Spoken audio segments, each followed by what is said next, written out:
하나님께서 오늘 우리에게 주시는 말씀은 마태복음 21장 28절로부터 32절 말씀입니다. 그러나 너희 생각에는 어떠하냐?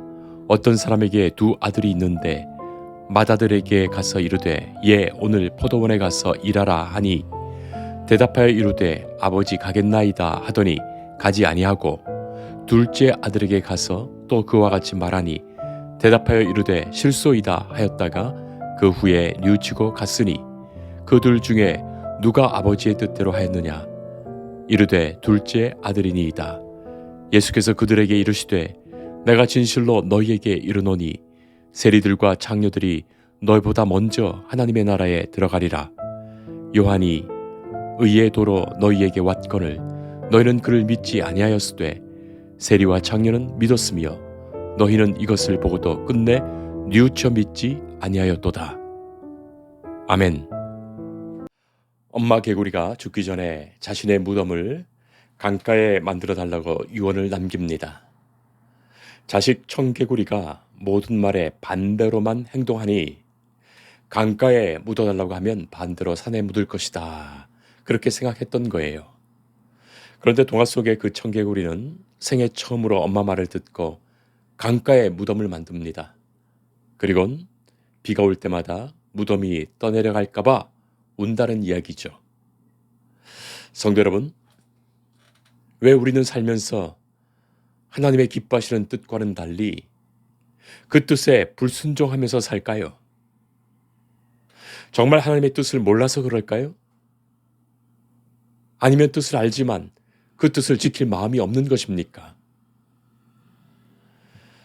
예수님이 십자가를 지시기 전에 마지막까지 아버지의 뜻을 물었고 아버지의 뜻을 구했습니다.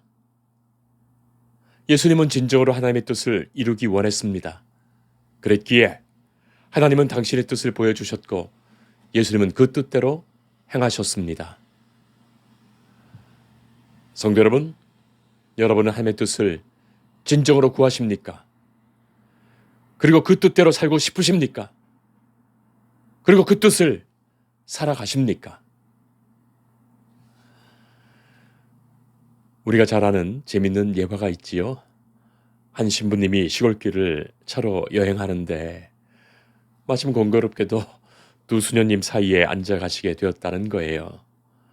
오른쪽에는 좀 뚱뚱하고 못생긴 수녀님, 왼쪽에는 날씬하고 예쁜 수녀님. 오른쪽으로 차가 기울 때마다 사탄아 물러가라 하셨고 왼쪽으로 기울 때마다 주여 뜻대로 하옵소서 했더라는 이야기입니다.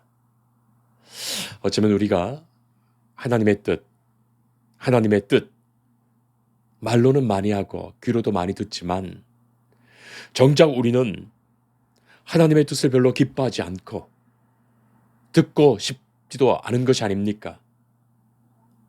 언제나 내 뜻이 먼저 있었어.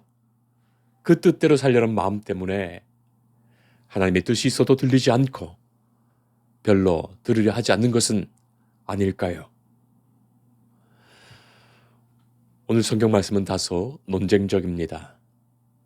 논쟁적으로 될 수밖에 없는 것은 예수님께서 십자가를 각오하셨고 아버지의 뜻대로 그 길을 순종하며 따르고 그 길을 당당히 가고 계시기 때문이에요.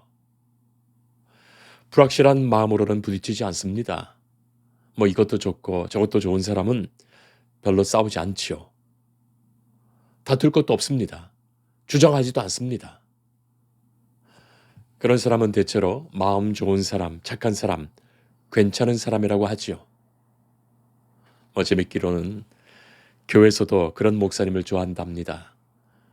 이 교인이 이렇게 하자면 그렇게 하고 저 교인이 저렇게 하자면 저렇게 하고 이 장로님이 이렇게 하자면 이렇게 하고 저 장로님이 저렇게 하자면 저렇게 하고 그게 죽을 길인지도 모르면서 다 사람 좋은 대로 하는 거예요. 왜 우리는 주의 뜻을 따르려고 주님의 교회에 나와 놓고도 우리의 뜻이 꺾이지 않고 내 뜻대로 주님이 이렇게 해주셨으면 저렇게 해주셨으면 하고 살아가는지 말입니다. 그야말로 강력한 시험 아닙니까? 어쩌면 마귀의 강력한 시험이 그것입니다. 내 뜻이 살아 주님의 뜻을 듣지 않는 것 말입니다. 예수님은 하나님의 뜻에 순종하십니다. 그 뜻을 따르고자 한 분명한 그 각오와 결심이 있었기에 다른 것과는 타협할 수가 없었습니다. 그것입니다. 오늘 말씀에는 예수님의 비유가 있습니다. 예수님은 비유를 즐겨 사용하셨습니다. 명령이나 지시적인 말씀보다는 이야기의 한 형식인 이 비유를 잘 사용하셨어요. 이유가 무엇일까요? 마음의 진정한 깨달음과 고백이 있게 하시려는 거예요. 율법은 명령과 지시로 되어 있습니다. 거기에 대한 대답은 예, 아니요 밖에 없지요. 명령과 지시에는 마음의 진정한 고백이 담기지 않습니다. 뭐라고 대답하든지 그 마음이 어떤지를 잘 알 수가 없습니다. 그러나 비유는 그 뜻을 생각하면서 자신의 깨달음이 되고 내면화되고 감정적 정리가 되고 인격적 변화를 이끌어갑니다. 그래서 율법은 명령이지만 복음은 이야기로 되어 있습니다. 예수님은 비유 이야기를 들려주십니다. 한 아버지에게 두 아들이 있지요. 두 아들에게 아버지는 포도원에 가서 일하라고 말합니다. 맏아들이 대답합니다. 네, 가겠습니다. 아버지가 얼마나 기쁘셨을까요? 대답을 잘했으니 말이죠. 아버지도 대견하게 생각하셨을 겁니다. 다른 사람들의 눈에도 그 아들은 훌륭해 보였을 거예요. 그런데 그 아들은 대답만 그렇게 해놓고 가지 않았습니다. 아버지의 마음이 아픕니다. 그러나 다른 사람들의 눈에는 간다고 말하는 아들이니 어련히 알아서 갔거니 생각하며 기특하게 생각하고 거룩하게 보았을 것입니다. 아버지의 뜻을 이루는 아들이었다고 생각할 것입니다. 그러나 아버지는 알고 있지요? 그 아들은 가지 않았습니다. 아버지의 뜻을 전혀 따르지 않았습니다. 둘째 아들은 대답했습니다. 싫습니다. 얼마나 간단한 대답입니까? 무례하기도 합니다. 요새 젊은이들은 싫은 것은 싫다고 분명히 말하라고 하지요. 그래야 다음에도 내가 싫어하는 것 시키지 않는다고 말합니다. 처음부터 기선을 잡으라고 말이죠. 직장에서도 그렇고 신혼 초 부부 사이에도 그렇고 시부모님과 며느리 사이에도 그렇답니다. 정말 자기 생각이 분명하니 그야말로 자기 뜻대로 사는 거예요. 자, 그런데 아버지의 마음이 어떠했을까요? 아버지의 마음이 아픕니다. 못 가겠다고 말했으니 아버지의 마음도 아플 뿐 아니라 사람들도 수군거리죠. 참 못된 아들이라고. 아들도 아니라고. 그리고 손가락질합니다. 아버지를 봐서라도 자기 일을 미루고 시킨 일에 그렇게 하겠습니다 했으면 좋았을 텐데 하기 싫어서 그랬는지 자기 일이 더 급해서 그랬는지 아버지가 시킨 일에 싫다고 말해버렸습니다. 아버지의 마음은 섭섭하지요. 그런데 말은 그렇게 했지만 이 둘째가 아버지의 말씀대로 포도원을 갔습니다. 나중에 알고 보니까 둘째가 와서 일했다는 거예요. 어쩌면 둘째는 생각했을 것 같아요. 아버지의 마음이 섭섭할 것도 같고 사람들의 시선이 부담스럽기도 하고 막상 안 간다고 해놓고 보니 마음이 좀 불편하기도 하고 아버지가 더 화가 나셔서 분노라도 하시면 어떻게 할까 걱정도 되고 차라리 가서 일하자 늦게라도 억지로라도 돌이킨 것 같습니다. 자, 예수님은 묻지요. 그들 중에서 누가 아버지의 뜻대로 하였느냐? 여러분들은 어떻게 생각하십니까? 예수님은 예수님과 논쟁하던 대제사장들과 백성들의 장로, 소위 종교 지도자들, 성전에서 일하는 이들, 그들의 대답을 듣습니다. 둘째 아들입니다. 여기에 예수님의 한마디가 던져지지요. 내가 진실로 너희에게 이르노니 세리들과 창녀들이 너희보다 먼저 하나님의 나라에 들어가리라. 예수님의 이 말씀은 무척이나 직설적입니다. 예수님이 비유까지만 하시고 비유만 넌지시 던지시고 그 자리를 피하셨다면 괜찮았을 텐데 이 질문과 함께 직언을 더하심으로 예수님은 십자가에 못 박혀 죽을 만큼의 그 미움과 증오를 샀던 거예요. 아니 죽으려고 하지 않고서야 저렇게 말할 수 있을까 싶은 말을 하신 겁니다. 당시에 죄인 중에 죄인이라고 하는 그 죄인의 대명사격인 세리들과 창녀들을 대제사장과 장로들, 종교 지도자들과 견주니 말이죠. 그리고 그런 무리하게 보이는 질문을 던지시고 대놓고 세리와 창녀들이 하나님 나라를 가더라도 먼저 간다고 하시니 말입니다. 그러나 흥분할 일이 아닙니다. 뜻이 있고 속이 있는 사람이라면 이 말 한마디에 흥분할 것이 아닙니다. 예수님의 비유를 먼저 잘 생각해 보아야 합니다. 예수님은 비유를 먼저 들어주셨어요. 아무런 말씀 없이 비유 없이 포석을 깔아두지 않고서 갑자기 그런 직언을 했더라면 그들이 예수에게 돌격했더라도 할 말이 없었을 것입니다. 그러나 충분히 예수님은 비유를 통해 포석을 두셨고 이 직언의 의미를 깊이 새길 수 있도록 말씀하신 거예요. 그러니 깨닫지 못하는 자는 흥분하여 예수를 죽이려 할 것이요. 깨닫는 자, 하나님이 준비하신 심령의 사람들, 그 심령이 움직이며 하나님의 음성을 들을 것입니다. 저희 집 아이들이 어렸을 때입니다. 점점 자라면서 자기 생각도 생기고 자기 주장도 생기면서 예전처럼 부모님 말씀을 쉽게 들으며 순종하지는 않습니다. 하루는 엄마가 쓰레기 봉투를 좀 버려달라고 아이들에게 말합니다. 예전 같으면 엄마 돕는 일을 좋아하더니 이제는 컸다고 그런지 싫어했어요. 둘째 아이가 왜 그런 걸 자기한테 시키냐고 투덜거립니다. 이런 변명 저런 변명을 다 합니다. 다리가 아프고 농구를 하고 와서 힘이 들고 하기 싫다고 말하고는 자기 방에 들어가 버렸습니다. 그런데 그러더니 한 20분 후에 슬그머니 나오더니 쓰레기 봉투를 들고 내려갑니다. 가면서 한다는 말이 말 안 듣는다고 할까봐 에이 차라리 버리고 오자. 내 맘이라도 편해야지. 하고 내려가는 거예요. 웃기기도 하고 안타깝기도 하고 재밌기도 합니다. 결국에는 쓰레기 봉투를 내버리고 왔습니다. 기특하긴 하지만 흡족하지는 않습니다. 예수님의 비유에서 아버지이신 하나님이 이 둘째 아들을 정말 기뻐했겠습니까? 흡족했겠습니까? 그제라도 뉘우친 그것을 불쌍히 보신 것이지 아마 관둬라 하고 싶으셨을 거예요. 그 아들이 일하러 가서도 그리고 일하면서도 얼마나 말이 많았겠습니까? 그렇다고 첫째 아들은 어떻습니까?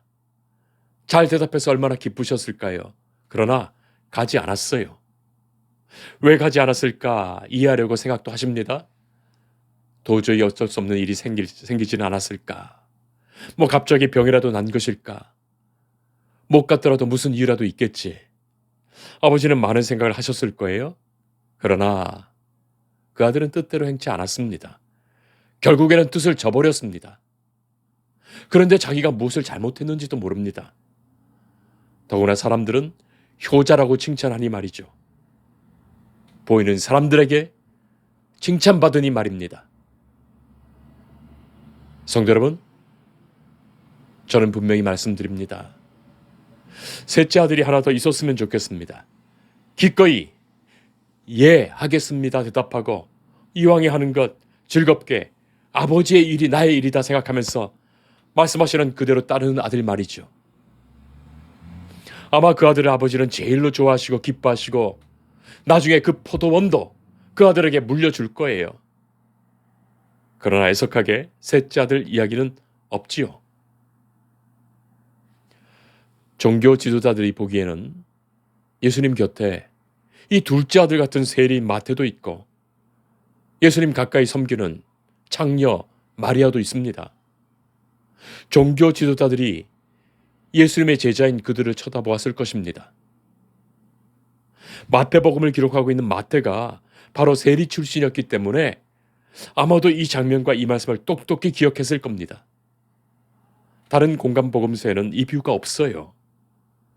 다른 복음서가 이 말씀을 놓쳤을지라도 마태는 분명히 기억해서 이 비유를 말씀 안에 기록했던 겁니다. 장녀와 세리는 꼭 장녀나 세리가 아니라 죄인을 대표하는 대명사예요. 누구라도 장녀와 세리는 자타가 죄인이라고 하는 거예요. 자, 그런 죄인의 대명사격인 장녀와 세리가 버젓이 예수님 가까이 있었고 제자가 되었습니다. 예수님을 영접한 자가 천국의 복음을 소유했으며 그들에게 천국이 주어진 거예요.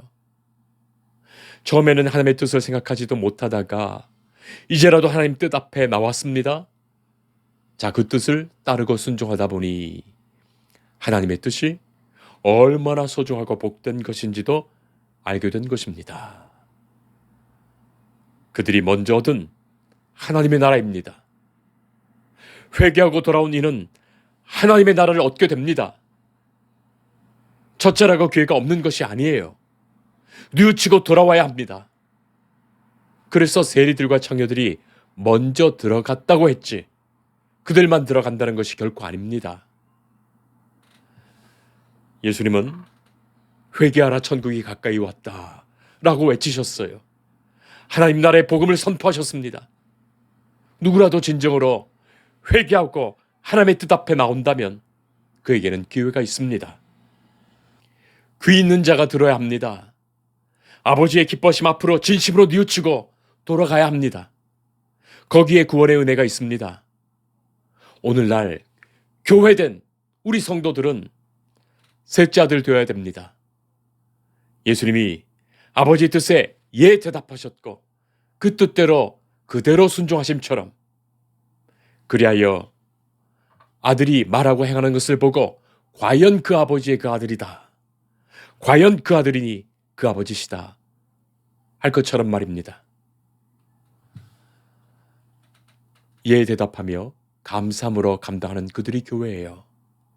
교회가 하나님 아버지의 아들, 딸 되어 오직 아버지의 그 말씀을 들으며 그 말씀을 마음에 새기며 그 말씀대로 아멘 순종하며 따를 뿐입니다. 교회는 아버지 나라에 먼저 가고 나중 가고가 아닙니다.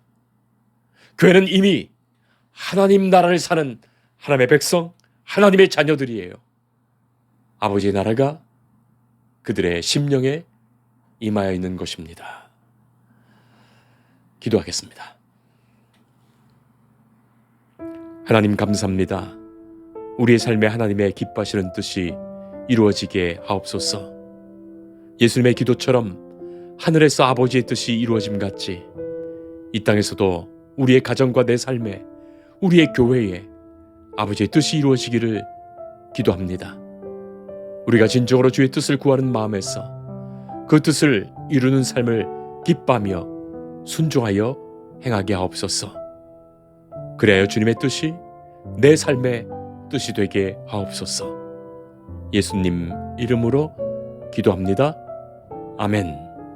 주님을 늘 믿으며 그 손을 의지하고 내 몸과 마음을 바쳐서 그